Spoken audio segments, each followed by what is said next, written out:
Hello and welcome to my guided tour of Fort Nelson. Fort Nelson was originally built between 1860 and 1870 at a total cost of £78,649.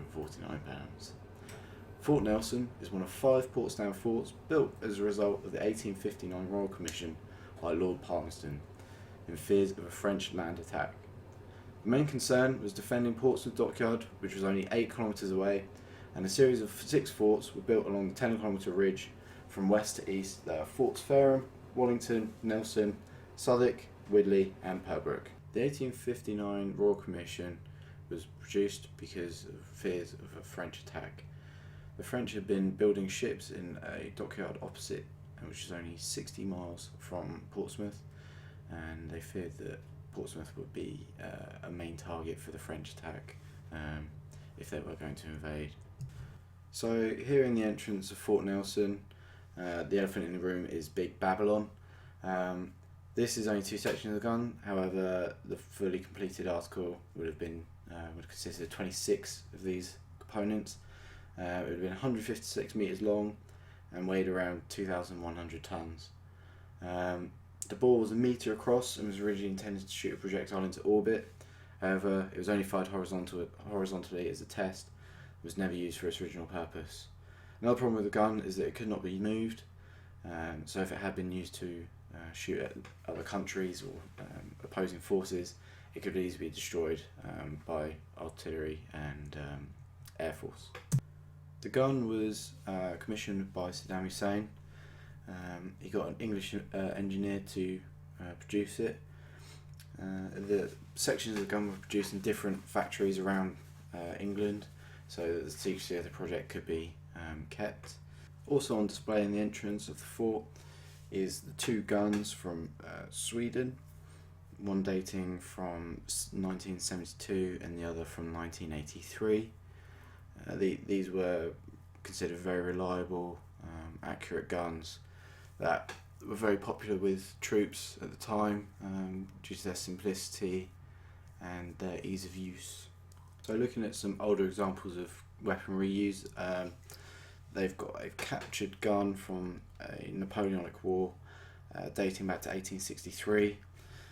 This is quite an interesting time as England was at war with France, and it also kind of shows that there was a threat from France, and this is about the same time the fort was built, so the government was clearly very aware of the threat that France posed.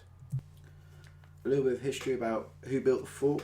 Hundreds of navvies who worked on Portsdown Hill forts were used. They were usually workers who helped build railways, canals, reservoirs, sewers, those kind of things. They sort of went from job to job with a reputation for hard drinking and sort of rioting. A good navvy could shift about 20 tonnes of dirt daily using a pick, a shovel and a wheelbarrow. And hard labour meant that the navvies needed to eat well, and so canteen and a beer house was provided at the fort whilst they worked. They lived in wooden huts near their work in so-called shanty towns, and they were well paid.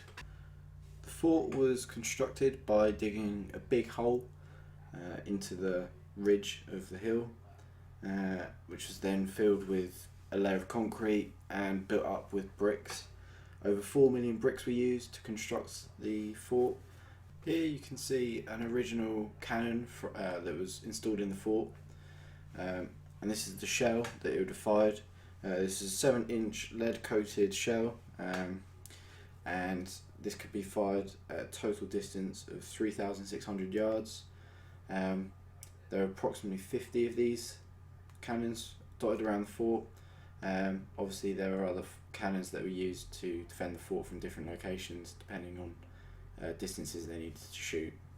So the original entrances of the fort, there were 2. The lower west one was flanked by a guard room and 3 cells and a stable for 3 officers' horses. The entrance gave access to the barrack block and it was defended by a minor branch of the ditch. A special lifting gate called a Guthrie Bridge was fitted to both entrances of each forts. This withdrew when the fort had been lifted. The huge wooden gates of the fort were studded with metal to give greater protection. The upper east entrance was over a long bridge and a Guthrie lifting bridge. The entrance entered the fort at the parade ground level. Although the enemy was not expected to attack the fort from the rear, the redan was intended to be armed with 40 RBL guns on its upper floors. These guns could sweep to the rear of the fort with case shot. Additional guns could be mounted in the redan to return fire along the gorge ditches. So what we see here is a hoist that was used to build the fort. There was no hydraulics or anything like that. It was just a simple pulley and manpower to hoist up heavy materials that were used to build the fort and move cannons and stuff like that into position. So here we'd see a example of the beds that were used by the men in the fort. They would have got a sort of set of basic equipment such as a comb, a hairbrush, a razor, a toothbrush, soap, a blanket and all their clothes. It would come in a bundle like this. And this is a example of a fireplace that would have been used at the time, still fully intact, and they would have heated water up and made tea and obviously used it for warmth in the winter. The fort has a wide variety of weapons and weaponry. The ones in this glass case are ones that were issued to soldiers who were manning the fort. The soldiers were volunteers at the time. They weren't paid for their work, so they were given all their equipment as payment. So these have been preserved. So we've got percussion muskets and cutlasses that would have been used by the men.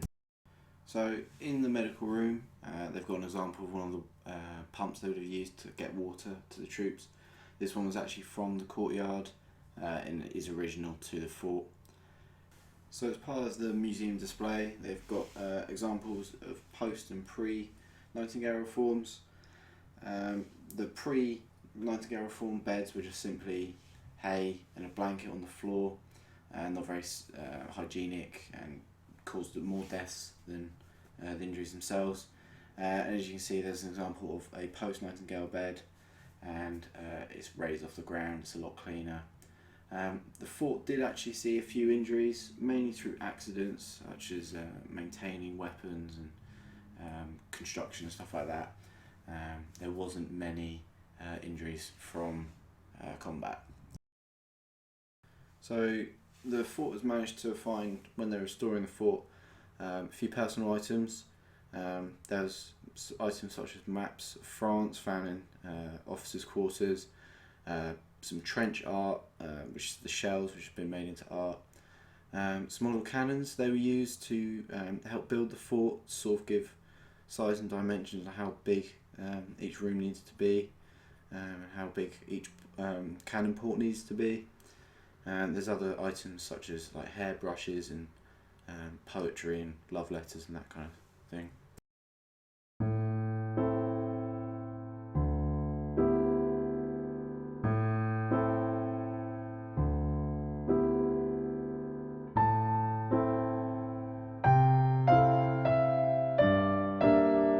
So this is the original kitchen that was used to cook for the men. Here we can see some glass items that were recovered when the fort was being restored. The men lived on a fairly simple diet of sort of bread, meat, maybe a few vegetables, drank a lot of tea, and this would also double up as a secondary medical room, so if the other medical room was full, then they could transfer men there. The beds, each barrack held 20 men, and the beds were telescopic, so they could be put together, and tables could be taken out and could double up as a dining room as well as sleeping quarters for the men. So because the fort is owned by Royal Armouries, they have a lot of weapons on display from many different periods of time. The oldest one, which is being shown just now, dates back to the 14th century. Is believed to be one of the first sort of cannons produced in the UK. They have a wide variety all the way from 18th century to almost the 20th century, and here we can see a few examples. This cannon was designed by an Italian priest, purely ceremonial. and believed to be one of only a few in the world. Date back to the 1600s. Here we can see some experimental designs. It's time of discovery and engineering. So a lot of new designs were produced, manufactured. Some are more successful than others. And here we can see an example of a Japanese cannon. They're obviously experimenting with different shapes and designs. So this is the washroom. If you were a normal soldier, not an officer, that's where you'd have washed, shaved. No hot water, just cold water, and there's no heating in there either. So this is the entrance to the main tunnel. Down the left you can see the ammunition rails, so they would have used these to transport barrels of gunpowder and cannon shot. The reason it was dug underground was the main magazine was down here, and if there was going to be an explosion they wanted to try and contain it as best they could, hence why it's so deep underground. There is also a rumour of a ghost haunting these tunnels. A sergeant was caught drinking on duty and was placed into a cell, and he was so ashamed of himself he hung himself, and now it is said that his ghost wanders around these tunnels. So we're coming up to the main magazine. This is just footage of the lighting room, so they obviously didn't want to keep the flames near the gunpowder. And this is the main magazine room, so this is where all the gunpowder had been held. The door was lower than most doors, and it was thought that if it was going to explode, it was an attempt to try and keep the flames out of the main corridor. And this is the dressing room, so they would have changed out of any clothes that could have caused ignition, and they would change there. So here we can also see a packing device. This was used to produce the shells, so they'd put the gunpowder in first, use this to pack it down, trying to create no sparks, and then they would have placed the projectile on top. This area was used as a hoist room, so there would have been a hoist in there where they could have transported shells up to the main casemates, which were on top of the fort that were used for the main defence, and also to the mortar battery, which is just behind.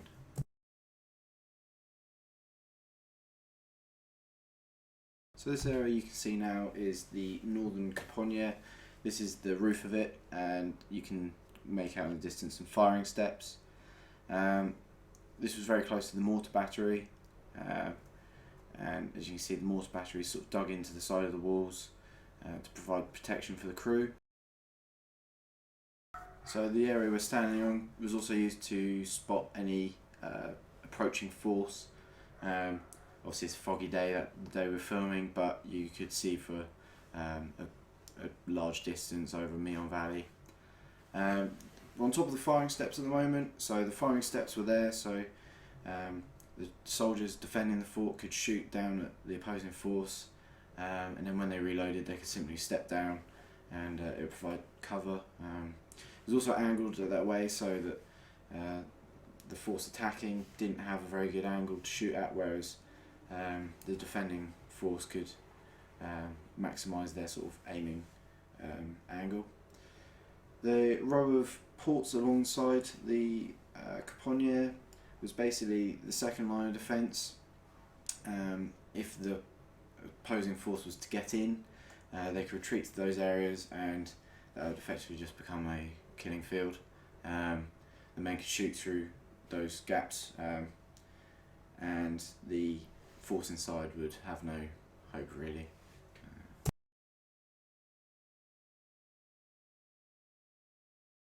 So the area we're in now is the North Caponier. It's underneath where we saw the firing steps.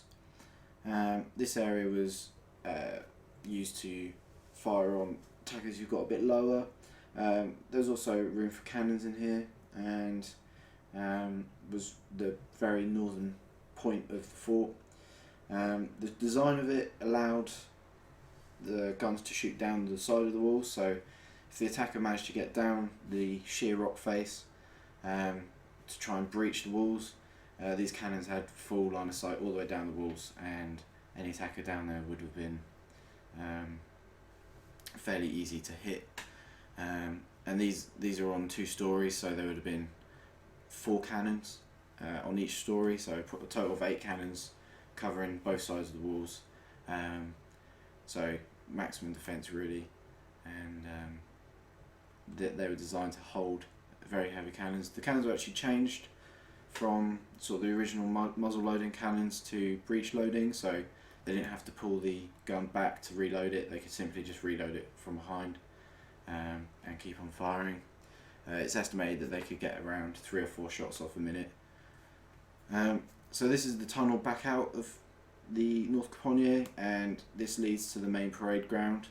This was used to sort of practice drills, store weapons, just general sort of army marching drills, and it was used in time of war as sort of like an ammunition store on the surface. So this area is where the main cannons would be, which would have defended the fort from top. These are the casemates. As you can see, there's some heavy iron rings which would have been used to keep the cannons in position, move them about.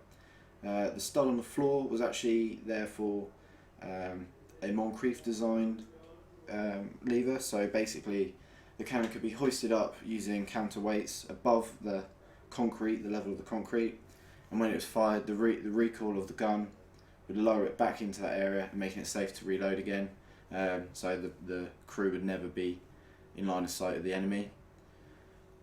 These areas next to the casemates are the ammo stores, and here we can see a reconstruction of how the cannons would have been mounted.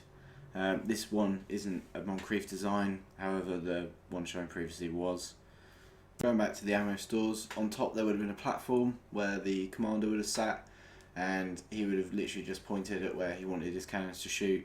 The reason he was placed up there was because it was really the only place where their view wasn't obstructed by anything. Obviously it was more dangerous, but obviously the commanders didn't have a problem with that. So this massive gun was called a railway howitzer, used in World War One, and had an approximate crew of about 20 men. Never used in combat as it was simply too impractical, as it required a railway track nearby, and its slow rate of fire didn't really help the attacking forces, as by the time they set it all up, the front line would have moved.